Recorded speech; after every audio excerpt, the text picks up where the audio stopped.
السلام علیکم ورحمۃ اللہ وبرکاتہ۔ آج ہم سورہ النور کی آیت نمبر 32 سے شروع کرتے ہیں۔ اعوذ باللہ من الشیطان الرجیم، بسم اللہ الرحمن الرحیم۔ وَأَنكِحُوا الْأَيَامَ مِنكُمْ وَالصَّالِحِينَ مِنْ عِبَادِكُمْ وَإِمَائِكُمْ، اور تم نکاح کر دو ایسے مرد عورتوں کا جو بے نکاح ہیں، والصالحین، اور جو نیک بخت ہیں، من عبادکم، تمہارے غلاموں میں سے، وإمائکم، اور تمہاری لونڈیوں میں سے۔ ان یکونوا فقراء یغنیہم اللہ من فضلہ، اگر وہ فقیر ہیں تو اللہ تعالیٰ ان کو غنی کر دے گا، مالدار کر دے گا اپنے فضل سے۔ واللہ واسع علیم، اور اللہ تعالیٰ بڑی وسعت والا اور علم رکھنے والا ہے۔ چونکہ پہلے اللہ تعالیٰ نے اس سورہ مبارکہ میں زنا کی مذمت اور اس کی سزا اور اس کے متعلقہ ساری باتیں بیان کیں، پھر سیدہ عائشہ رضی اللہ تعالیٰ عنہ کا واقعہ اور بہتان اور اس کی برائی جو تھی لگانے والوں کی، وہ بیان کرنے کے بعد زنا کے جو سد باب کے طریقے تھے ان کو بیان فرمایا۔ پہلا طریقہ یہ بیان کیا کہ مرد اپنے کمرے میں یا اپنے گھر میں جہاں صرف اس کی بیوی بچے رہتے ہیں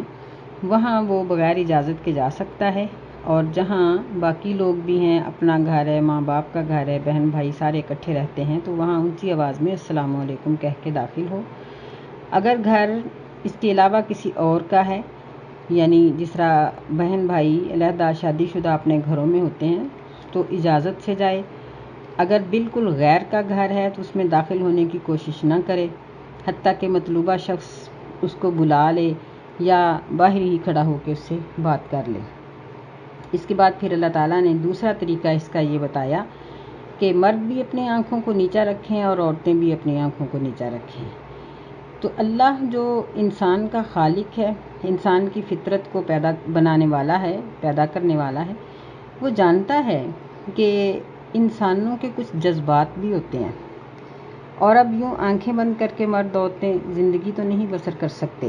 اس لیے اللہ تعالیٰ نے زنا کے سد باب کا تیسرا طریقہ یہ بتایا کہ وَأَنكِحُوا الْأَيَامَ مِنكُمْ، یعنی ایامہ کا معنی ہوگا مجرد مرد عورتیں، یعنی ایسا مرد جس کا نکاح نہیں ہوا اور ایسی عورت جس کا نکاح نہیں ہوا۔ اس میں کنواری بھی آ جائے گی اور بیوہ بھی، مطلقہ بھی، ایسے ہی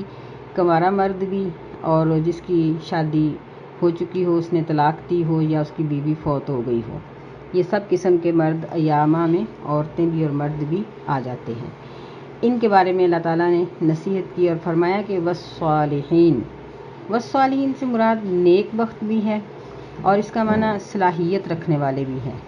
یعنی ایسے مرد عورتیں جن میں نکاح کی صلاحیت پیدا ہو چکی ہے، اور یہ مطلب بھی ہے کہ ایسے مرد عورتیں جو نیک ہیں،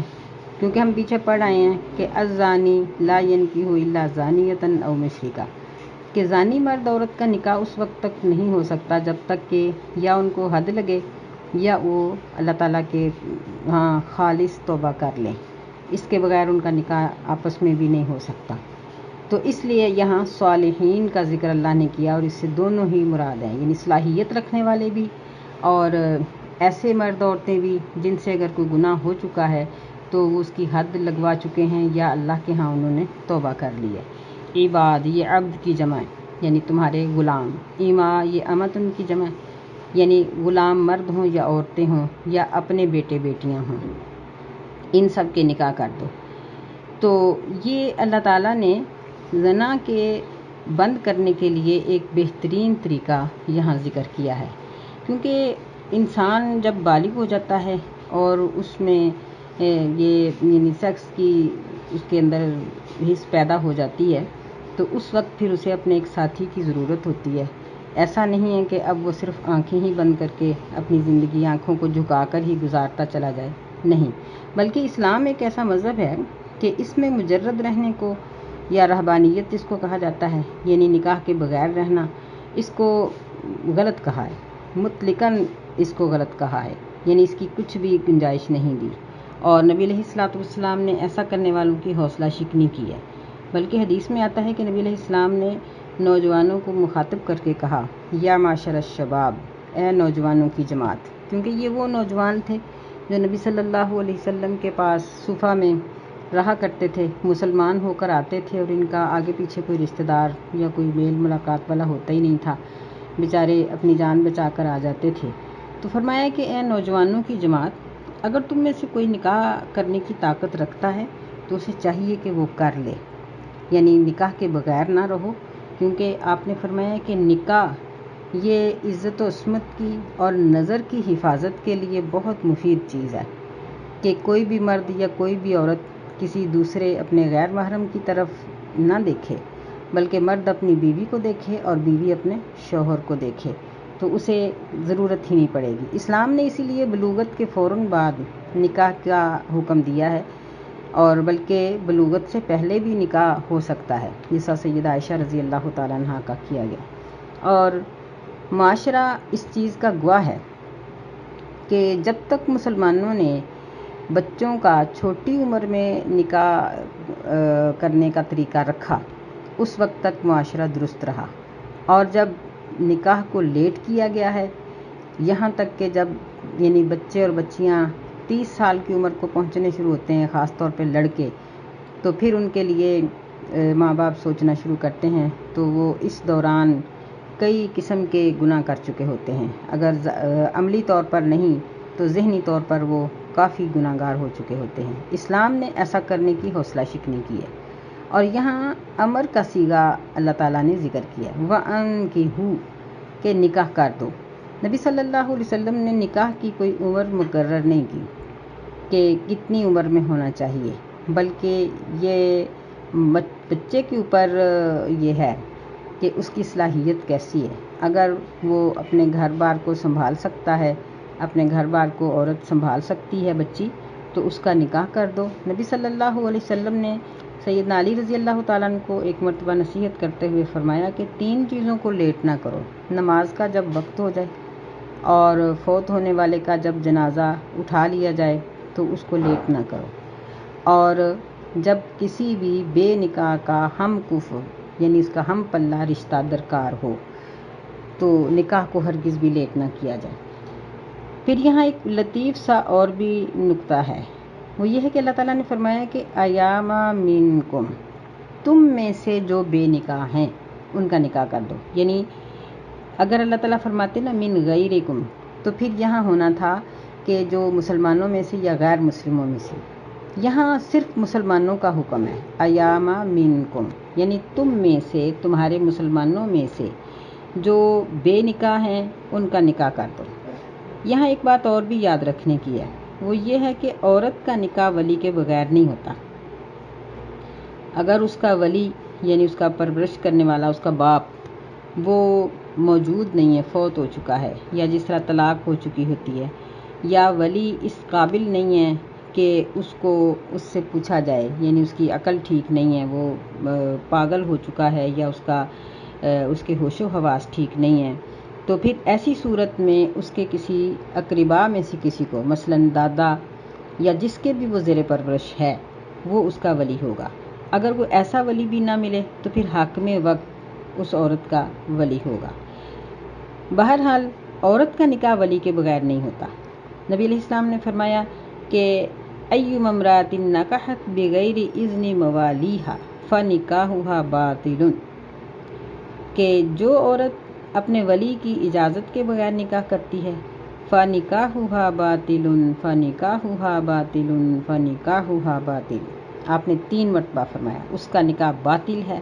اس کا نکاح باطل ہے، اس کا نکاح باطل ہے۔ فَإِن دَخَلَ بِهَا فَالْمَهْرُ لَهَا بِمَا أَصَابَ مِنْهَا، اگر وہ شوہر اس کے ساتھ صحبت کرتا ہے تو اس کو اس کے بدلے میں مہر دینا پڑے گا، یعنی ان کا نکاح ختم کرنا پڑے گا، کیونکہ وہ نکاح نہیں ہے۔ ایک اور حدیث میں آتا ہے کہ ایسی عورت جتنے بھی بچے پیدا کرے گی وہ سارے ولد الزنا کہلائیں گے، زنا کی اولاد کہلائیں گے، میاں بیوی جتنی مرتبہ بھی صحبت کریں گے وہ ان کی حرام لکھی جائے گی۔ اور پھر یہاں یہ بھی بات ایک یاد رکھنے کی ہے کہ اگر ایسا موقع بن جائے کہ کسی عورت کے ایک سے زیادہ ولی بن جائیں، مثلا ایک وہ ہے جس کے زیر پرورش ہے، لیکن نکاح کے وقت اس کا اصلی باپ بھی آ گیا کہ میں حقدار ہوں، میری جگہ جہاں میں کہتا ہوں وہاں رشتہ کرو، یعنی 2 ولی اگر اس کے ظاہر ہو جائیں، تو فرمایا کہ فَإِن تَشَاجَرُوا فَالسُّلْطَانُ وَلِيُّ مَن لَّا وَلِيَّ لَهُ، تو پھر جو حاکم وقت ہے وہ ولی ہوگا ایسی عورت کا جس کا کوئی بھی ولی نہیں ہے۔ اب رہا مرد کا مسئلہ، تو مرد کو کسی بھی ولی کی ضرورت نہیں ہوتی، لیکن ظاہر ہے کہ جب بچہ جوان ہو جاتا ہے تو اس کے والدین یا وہ رشتہ دار جن کے وہ زیر کفالت ہے ان کا حق بنتا ہے کہ وہ اس کے ساتھ تعاون کریں اور اس بچے کو خود یعنی اس کو نکاح کے لیے کوئی اچھا رشتہ تلاش کر کے دیں اور جتنا بھی جلدی ممکن ہو اس کا نکاح کر دیں، کیونکہ ان کی ہو یہ لفظ اس بات کا مطالبہ کرتا ہے کہ اس کا نکاح جلد از جلد کر دیا جائے اور بلا وجہ اس کو لیٹ نہ کیا جائے۔ اب وَالصَّالِحِينَ مِنْ عِبَادِكُمْ وَإِمَائِكُمْ،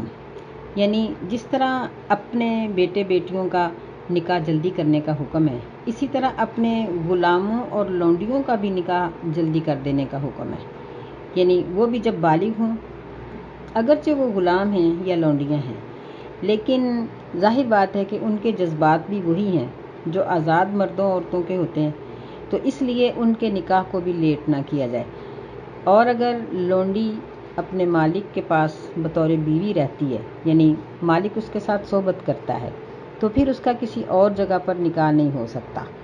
اور اگر اس عورت کا شوہر لونڈی کا شوہر موجود ہے تو پھر مالک اس کے ساتھ صحبت نہیں کر سکتا، یعنی عورت آزاد ہو یا لونڈی ہو، اس کو ایک وقت میں ایک ہی مرد کے ساتھ صحبت کرنے کی اجازت ہے، چاہے وہ اس کا مالک ہو، چاہے اس کا اپنا کسی اور غلام کے ساتھ یا آزاد کے ساتھ نکاح ہو چکا ہو، وہ 2 کے ساتھ صحبت نہیں کر سکتی۔ یہ اللہ تعالیٰ کی عورت کے اوپر ایک بڑی رحمت ہے کہ عورت اتنا برداشت ہی نہیں کر سکتی، تو اس لیے اللہ تعالیٰ نے یہ پابندی عورت کے اوپر لگائی۔ آگے فرمایا کہ ان یکونوا فقراء یغنیہم اللہ من فضلہ، کہ عام طور پر ایک یہ عذر ہوتا ہے نکاح کے لیٹ کرنے میں کہ لڑکے کے پاس اتنی استطاعت نہیں کہ وہ اپنے بیوی بچوں کا خرچ اٹھا سکے، تو اللہ نے فرمایا کہ اگر وہ غریب ہے تو غربت کے ڈر سے نکاح کو لیٹ نہ کرو، بلکہ جب بیوی آئے گی تو اس کی قسمت بھی ساتھ ہی آئے گی، کیونکہ اللہ تعالیٰ نے رزق ہر ایک کا الگ الگ لکھا ہے، ہر پیدا ہونے والے بچے کا لڑکا ہو یا لڑکی ہو اس کا رزق لکھ دیا جاتا ہے، تو جب وہ بیوی آئے گی تو اللہ تعالیٰ اس کا رزق اس کے خامند کو دے دے گا۔ ایسے ہی جب بچے پیدا ہوں گے تو اللہ تعالیٰ ان کا رزق بھی ان کے باپ کو ماں کو دے دیتا ہے، یہ اللہ تعالیٰ کی ذمہ داری ہے۔ وَمَا مِن دَابَّةٍ فِي الْأَرْضِ إِلَّا عَلَى اللَّهِ رِزْقُهَا، یعنی رزق کی ذمہ داری اللہ پر ہے، تو اللہ تعالیٰ نے جتنا رزق کسی کی قسمت میں لکھا ہے اتنا ہی اس نے کھانا ہے، اس سے زیادہ نہ کوئی کھا سکتا ہے نہ ہی اس سے کم، بلکہ اللہ تعالیٰ ہر انسان کو اس کی ضرورت کے مطابق رزق دے دیتا ہے۔ نبی صلی اللہ علیہ وسلم کے پاس یعنی اس طرح کے کئی لوگ آتے تھے جن کے پاس کچھ بھی نہیں ہوتا تھا، جس طرح وہ ایک واقعہ آتا ہے کہ نبی علیہ السلام نے اس ایک مرد کو جس نے کہا تھا کہ اس عورت کے ساتھ میرا نکاح کر دیں، تو آپ نے اسے کہا تھا کہ کیا تمہارے پاس مہر کے دینے کے لیے کچھ ہے، تو اس کے پاس سے کچھ بھی نہیں نکلا تھا، یعنی کہ لوہے کی انگوٹھی تک اس کے پاس نہیں تھی ہے، تو نبی صلی اللہ علیہ وسلم نے اس کو یہ نہیں کہا کہ جاؤ پہلے مال کماؤ پھر آنا، نہیں، بلکہ اس کا نکاح کر دیا، یہاں تک کہ اس کا مہر جو تھا وہ قرآن کی چند آیات رکھی، اور اللہ تعالیٰ نے پھر بعد میں اپنے وعدے کے مطابق ان کو غنی کر دیا ہوگا، کیونکہ اللہ تعالیٰ کا یہ وعدہ ہے کہ یغنیہم اللہ من فضلہ۔ آگے اللہ تعالیٰ نے اپنے جو 2 صفاتی نام ذکر کیے ہیں وہ ذو معنی ہیں، فرمایا واللہ واسع علیم، اللہ تعالیٰ بڑی وسعت والا ہے، یعنی اس کے خزانوں میں کمی نہیں ہے کہ وہ ایسے شخص کو نہ دے گا، وہ دینے پر قادر ہے، علیم یعنی وہ بہت کچھ جاننے والا ہے، اس کو پتہ ہے کہ کون کس چیز کا کس قدر حقدار ہے، وہ اتنا ہی اس کو دے دیتا ہے۔ وَلْيَسْتَعْفِفِ الَّذِينَ لَا يَجِدُونَ نِكَاحًا حَتَّى يُغْنِيَهُمُ اللَّهُ مِن فَضْلِهِ، اور چاہیے کہ حرام سے بچے رہیں وہ لوگ جو نہیں پاتے نکاح کی طاقت، یہاں تک کہ اللہ تعالیٰ ان کو غنی کر دے اپنے فضل سے۔ والذین یبتغون الکتاب مما ملکت ایمانکم فکاتبوہم، اور وہ لوگ جو غلام ہیں، یبتغون الکتاب، اور وہ مکاتبت کرنا چاہتے ہیں، یعنی لکھ لکھا کرنا چاہتے ہیں اپنے آزاد ہونے کے لیے، مما ملکت ایمانکم، تمہارے غلاموں میں سے، فکاتبوہم، بس ان کو لکھ دو، یعنی ان سے مکاتبت کر لو، لکھ لکھا کر لو، ان علمتم فیہم خیرا، اگر تم ان میں کوئی بھلائی محسوس کرتے ہو تو۔ یہاں دو قسم کے لوگوں کا ذکر کیا گیا ہے۔ پہلے وہ لوگ ہیں کہ جن کے پاس بالکل ہی یعنی بیوی کے رکھنے کے لیے بھی کوئی جگہ نہیں ہے، تو کسی کمرے کی تو ضرورت ہوتی ہے، تو فرمایا کہ ایسے لوگ ولیستعفف، بچے رہیں، یعنی حرام سے بہت زیادہ بچیں، یعنی ایسی مجلسوں میں نہ جائیں جہاں عورتیں ہوں، یا ایسی گفتگو نہ سنیں جس سے ان کے ذہنوں میں ہیجان پیدا ہو یا ان کی کوئی ایسی طاقت ابھرے، بلکہ وہ ان چیزوں سے بچے رہیں۔ بلکہ نبی صلی اللہ علیہ وسلم کی حدیث وہی کہ آپ نے فرمایا کہ یا معاشر الشباب، اے نوجوانوں کی جماعت، جو شخص من استطاع منکم الباءۃ فلیتزوج، جو تم میں سے نکاح کرنا چاہتا ہے، اس کی طاقت رکھتا ہے، اسے چاہیے کہ وہ نکاح کر لے، یعنی جلدی کر لے۔ فإنہ اغض للبصر، یہ آنکھ کو جھکانے کے لیے بہترین سبب ہے، وأحصن للفرج، اور انسان کے حیا کی حفاظت کے لیے بہترین چیز ہے۔ ومن لم یستطع فعلیہ الصوم، جو شخص نکاح کی طاقت نہیں رکھتا، اسے چاہیے کہ وہ روزے کثرت سے رکھے۔ فإنہ لہ وجا، کیونکہ جو روزے ہیں یہ اس کی اس طاقت کو کچل ڈالیں گے۔ یعنی یہاں اللہ تعالیٰ نے یہ فرمایا نا کہ ولیستعفف، کہ وہ لوگ بچے رہیں، تو نبی صلی اللہ علیہ وسلم نے بچنے کا طریقہ یہ بتا دیا کہ جب تک نکاح نہیں ہوتا تب تک کثرت سے روزے رکھو، نمازیں پڑھو، اللہ کے ذکر کے اندر کثرت کرو، اور ایسی جگہوں پر نہ جاؤ اور ایسے معاملات نہ کرو جن سے طبیعت کے اندر ایسی کوئی چیز پیدا ہو سکے، حتیٰ یغنیہم اللہ، یہاں تک کہ اللہ تعالیٰ ان کو غنی کر دے، یعنی ساتھ ساتھ وہ اپنے کاروبار کے لیے بھی کوشش کرتے رہیں، جس طرح صحابہ کرام رضوان اللہ علیہم اجمعین تھے کہ جب مدینہ میں وہ مسلمان ہو کر آتے تھے تو انصار مدینہ اپنے ایثار کی وجہ سے ان کو ہر چیز پیش کر دیتے تھے، لیکن وہ اتنے حیادار لوگ تھے کہ عبد الرحمن بن عوف رضی اللہ تعالیٰ عنہ کا آتا ہے کہ نبی علیہ السلام نے ان کا بھائی چارہ ایک ایسے انصار کے ساتھ کروایا جو بہت امیر تھا، اس کی 2 بیویاں تھیں۔ انہوں نے کہا کہ میرے آدھے باغ بھی لے لو اور ایک بیوی کو پسند کر لو، میں اس کو طلاق دے کر تمہارے نکاح میں کر دیتا ہوں، کیونکہ اس وقت ابھی پردے کی آیات نازل نہیں ہوئی تھی۔ تو وہ کہنے لگے کہ بارک اللہ لک، اللہ تمہارے لیے برکت کرے، مجھے یہ بتاؤ کہ بازار کدھر ہے؟ تو پھر وہ بازار جب گئے تو ان کو گھی بنانا آتا تھا، تو انہوں نے دودھ سے گھی تیار کیا اور اس کو بیچتے رہے، یہاں تک کہ چند دنوں میں ان کے پاس اتنا نفع ہو گیا کہ انہوں نے اپنی رہائش کا انتظام بھی کر لیا اور اپنی بیوی کو کھجور کی گٹھلی کے برابر سونا مہر دے کر نکاح بھی کر لیا۔ تو یہی اللہ تعالیٰ کا وعدہ ہے کہ اللہ ایسے لوگوں کو فوراً غنی کر دے گا۔ دوسری قسم کے لوگ ہیں غلام، یعنی غلاموں میں سے بعض ایسے ہوتے ہیں جو آزاد ہونا چاہتے ہیں۔ غلام اصل میں 3 طرح کے ہوتے ہیں۔ ایک تو وہ ہوتے ہیں غلام جو پشت در پشت چلتے آ رہے تھے، اور دوسرے غلام وہ تھے جن کو لوگ جبراً اغوا کر کے آگے بیچ دیا کرتے تھے۔ تیسرے غلام وہ تھے جو جنگوں میں حاصل ہوتے تھے۔ اب پہلی 2 قسم کے غلاموں کو تو ختم کر دیا گیا کہ جو پشت در پشت غلامی کی زندگی گزار رہے تھے، نبی صلی اللہ علیہ وسلم نے صحابہ کو ہر چھوٹے موٹے موقع پر نیکی حاصل کرنے کے لیے غلام آزاد کرنے کا جب ان کو اس بات پر آمادہ کیا تو صحابہ نے اتنے غلام آزاد کیے، اتنے کیے کہ یہ تقریباً یعنی غلامی ختم ہو گئی، اور جو اغوا کا سلسلہ تھا وہ بھی اسلام کے آنے کی وجہ سے ختم ہو گیا۔ ایک قسم کے غلام جو تھے نا وہ قیامت تک باقی رہیں گے، اور آج بھی اگر مسلمان اسلامی طریقے سے جنگ کریں اور فتوحات کا سلسلہ ہو تو مفتوحہ علاقے کی جتنی عورتیں اور مرد ہوتے ہیں وہ سب فاتح قوم کے غلام ہو جاتے ہیں، اور پھر آج کل یعنی کفر کے جو کفر پر عمل کرنے والے ممالک ہیں، ان کا طریقہ یہ ہے کہ وہ ان جنگی قیدیوں کو، ہم ان کو جنگی قیدی کہتے ہیں، ان جنگی قیدیوں کو وہ جیلوں میں پھینک دیتے ہیں، جس کی وجہ سے ایک تو حکومت کا برڈن بڑھ جاتا ہے کہ اب ان کا کھانا پینا، رہائش، ان کے لباس، ہر چیز کا انتظام کرنا پڑتا ہے حکومت کو۔ دوسرا یہ ہے کہ جیلوں کے اندر بدمعاشی اور برائی اور اس طرح کی چیزیں پیدا ہوتی ہیں، اور پھر یہ ہے کہ ان کی قیمتی زندگیاں، کیونکہ یہ جو جنگی قیدی ہوتے ہیں ان میں بڑے بڑے قیمتی اور ذہین لوگ بھی ہوتے ہیں، ان کی زندگیاں ضائع ہو جاتی ہیں۔ اسلام نے ان ساری چیزوں کا سد باب اس طرح سے کیا کہ جب کہیں جنگ ہوتی تھی تو جنگی قیدیوں کو بطور لونڈی اور غلام مجاہدین کے اندر تقسیم کر دیا جاتا تھا۔ اب مجاہدین ان غلاموں اور لونڈیوں کو اپنی تحویل میں لے لیتے تھے۔ ایک تو یہ ہے کہ اکٹھا ہزاروں لوگوں کو رکھنے سے یہ بہتر تھا کہ ہر ایک کے پاس 2 2 4 4 لونڈیاں غلام ہیں، جنگی قیدی ہیں، ان کے لیے ان کا خیال رکھنا بھی بڑا آسان ہے۔ بعض اوقات جو مجاہد ہوتے تھے وہ لونڈیوں کو اپنی بیوی بنا لیتے تھے، کیونکہ لونڈیوں کی تو تعداد جتنی مرضی ہو، بیویاں نکاح والی 4 سے زیادہ نہیں ہو سکتی، لونڈیاں تو زیادہ بھی ہو سکتی ہیں۔ تو اس طرح سے ان عورتوں کی زندگی آسان ہو جاتی تھی، اور مرد جو تھے ان سے کاروبار کروایا جاتا تھا، یعنی غلاموں سے۔ غلام اپنے کاروبار میں سے کچھ فیصد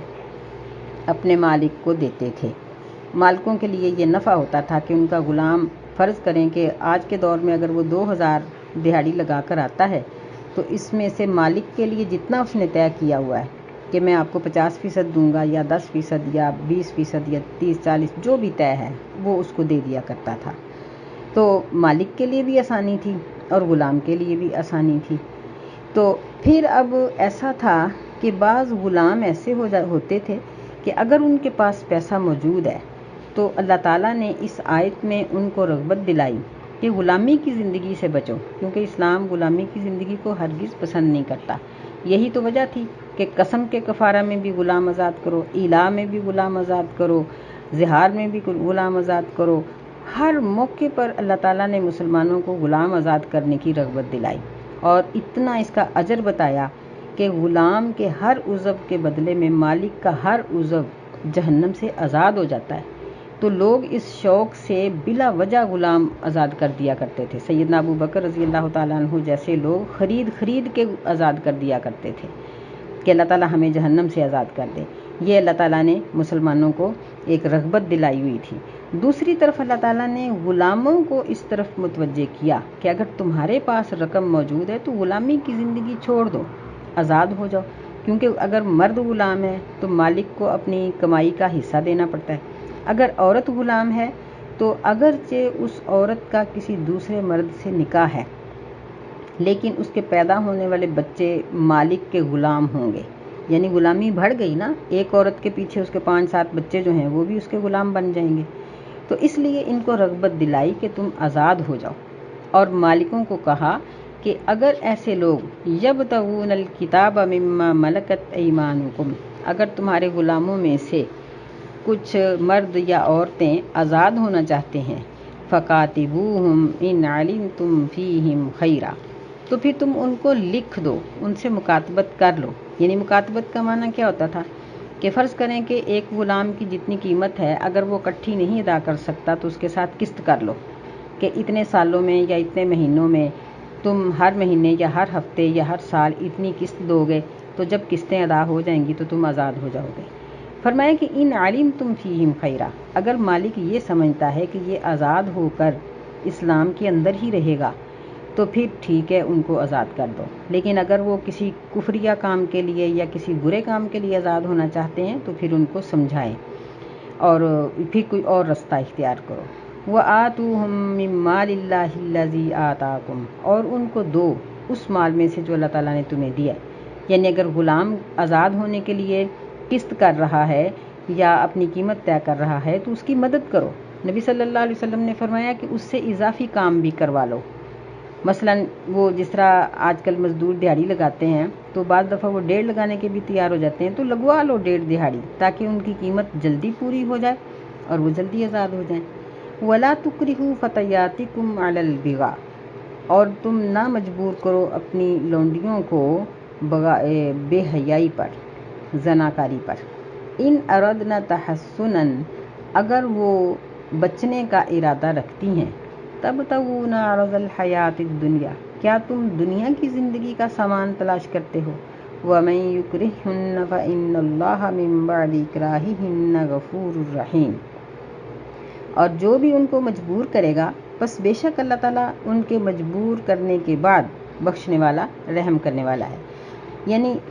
جب لونڈیاں کسی کے پاس ہوتی تھیں تو ان سے کمائی حاصل کرنے کا طریقہ یہ ہوتا تھا کہ مالک ان کو بدکاری کے لیے بھیجتے تھے۔ جس طرح عبداللہ بن ابی منافق کا بھی ذکر آتا ہے کہ اس کی بھی لونڈی تھی، تو وہ اس کو کہا کرتا تھا کہ مجھے کہیں سے یعنی کچھ کرو اور پیسے لا کے دو۔ تو اللہ تعالیٰ نے مسلمانوں کو ایسا کرنے سے منع کیا اور فرمایا کہ وَلَا تُكْرِهُوا فَتَيَاتِكُمْ، یعنی امر کا صیغہ ہے یہ، نہیں جو ہوتا ہے نا، یہ نہ کرنے کا حکم ہوتا ہے کہ تم اپنی لونڈیوں کو بدکاری پر کسی صورت بھی ان کو آمادہ نہ کرو اگر وہ بچنا چاہتی ہیں۔ یعنی اگر وہ اپنے طور پر بدکاری کرتی ہیں تو یہ نہیں مطلب کہ وہ اچھی ہے، مطلب یہ ہے کہ اس کا گناہ ان پر ہے، لیکن جب تم مجبور کرو گے تو تم برابر کے گناہ گار ہو جاؤ گے۔ لِتَبْتَغُوا عَرَضَ الْحَيَاةِ الدُّنْيَا، تاکہ تم ان سے دنیا کی زندگی کا سامان، یعنی جو کچھ وہ وہاں سے لے کر آئیں ان میں سے اپنا حصہ لینا چاہتے ہو، نہیں، ایسا نہ کرو۔ پھر آگے فرمایا کہ جو ان کو مجبور کرے گا، بس بے شک اللہ تعالیٰ ان کے مجبور ہونے کے بعد بخشنے والا، رحم کرنے والا ہے۔ یعنی اس سے یہ معلوم ہوتا ہے کہ اگر عورت کے ساتھ جبراً ایسا کام کیا جائے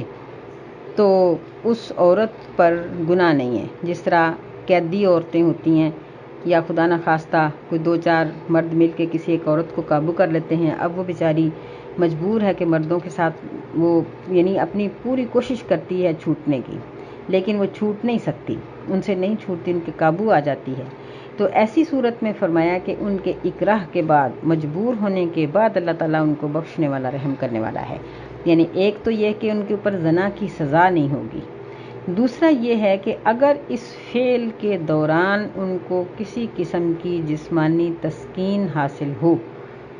تو اس پر اللہ ان کو بخش دے گا، کیونکہ انسان آخر انسان ہے نا۔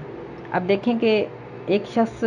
بھوک میں حرام کھاتا ہے، اگرچہ اس کو پتہ ہے کہ حرام ہے، مجبوری کے ساتھ کھا رہا ہے، لیکن اس کی تھوڑی لذت بھی تو آئی ہی جاتی ہے نا۔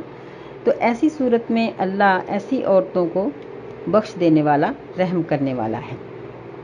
وَلَقَدْ أَنزَلْنَا إِلَيْكُمْ آيَاتٍ مُبَيِّنَاتٍ، اور البتہ تحقیق ہم نے نازل کی تمہاری طرف روشن آیات، وَمَثَلًا مِّنَ الَّذِينَ خَلَوْا مِن قَبْلِكُمْ، اور ان لوگوں کی مثال جو تم سے پہلے گزر چکے ہیں، وَمَوْعِظَةً لِّلْمُتَّقِينَ، اور یہ نصیحت ہے پرہیزگاری کرنے والوں کو